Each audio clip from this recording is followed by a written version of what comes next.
শবে বরাতে ইবাদত পুরুষেরা বেশি করে না মেয়েরা? মেয়েরাই বেশি করে।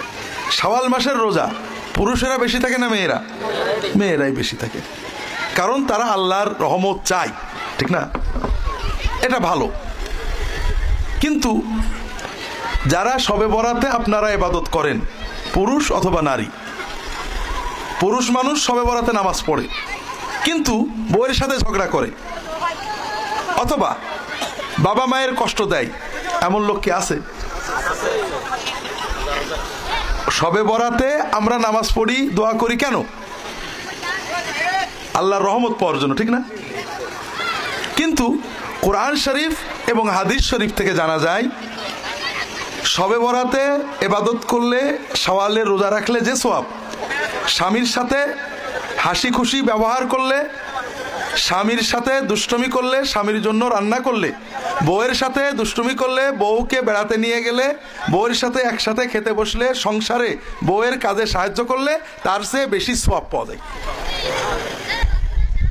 আমরা জানি না, এই জন্য শবে বরাতে অনেক কষ্ট করি কিন্তু হাতের কাছের এই নেক আমলগুলো করতে পারি না, ঠিক না? জানলে কি আমরা বাদ দিতাম নাকি? বউয়ের সাথে গল্প করব, আবার আল্লাহ সওয়াবও দেবে, ঠিক না? যেমন মনে করেন আপনাদের হরিণা কুণ্ডু, আপনাদের সালাম আছে না? সালাম মানে আসসালামু আলাইকুম আছে না? আপনারা সালাম দেন তো? আচ্ছা, বউকে দেন? বউকে দেন না, লজ্জা লাগে, এটা বাস্তব। বউকে কেন দেন না? লজ্জার একটা ব্যাপার আছে। আল্লাহ রসুল সাল্লাল্লাহু আলাইহি ওয়াসাল্লাম সালামের অনেক ফজিলত বলেছেন। 1 নম্বর 2 নম্বর আমরা সবাই জানি।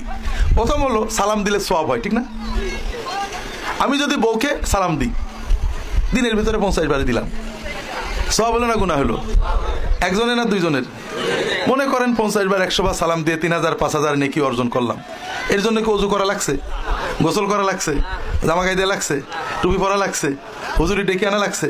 পয়সা খরচ করা লাগছে? বিনা পরিশ্রমে আমরা অনেক আল্লাহর নেকি সওয়াব পেয়ে গেলাম। নেকি সওয়াব মানে টাকা। দুনিয়ায় আমরা টাকা দিয়ে হিসাব করি না, আল্লাহর টাকার নাম হলো নেকি। নেকি যত বাড়বে আমার দুনিয়াতে আল্লাহর রহমত তত বাড়বে, আখিরাতে নিয়ামত তত বাড়বে। যেমন দুনিয়াতে আমাদের ব্যাংকে যত টাকা হয় বুকটা ফুলে যায়, ঠিক আল্লাহর কাছে যত সওয়াব বেশি হবে আমাদের ঈমান ফুলে যাবে, আল্লাহর রহমত বাড়বে। 2 নম্বর হলো আসসালামু আলাইকুম মানে তোমার উপরে গজব হোক, ঠিক না? শান্তি হোক। ওয়া রাহমাতুল্লাহ মানে আল্লাহর রহমত হোক। ওয়া বারাকাতু মানে বরকত হোক। আচ্ছা, এই 3টে দোয়াতে আর বাদ থাকলো কি কর? আমাদের জীবনে যত দোয়া আছে এর চেয়ে ভালো কোনো দোয়া আছে নাকি? শান্তি, রহমত, বরকত, আর কিছু চাই? আমি দুনিয়ার মানুষের এই দোয়া করলাম, আমি যদি দিনের ভিতরে বউকে 30 বার 50 বার এই দোয়া করি, লাভ না লস? বউ যদি আমার করে, লাভ না লস? এই যে 30 বার 50 বার দোয়া করলাম, দোয়া পাইলাম, এজন্য কি ওযু করা লাগছে? গোসল, টাকা খরচ করা লাগছে? কিছুই লাগেনি।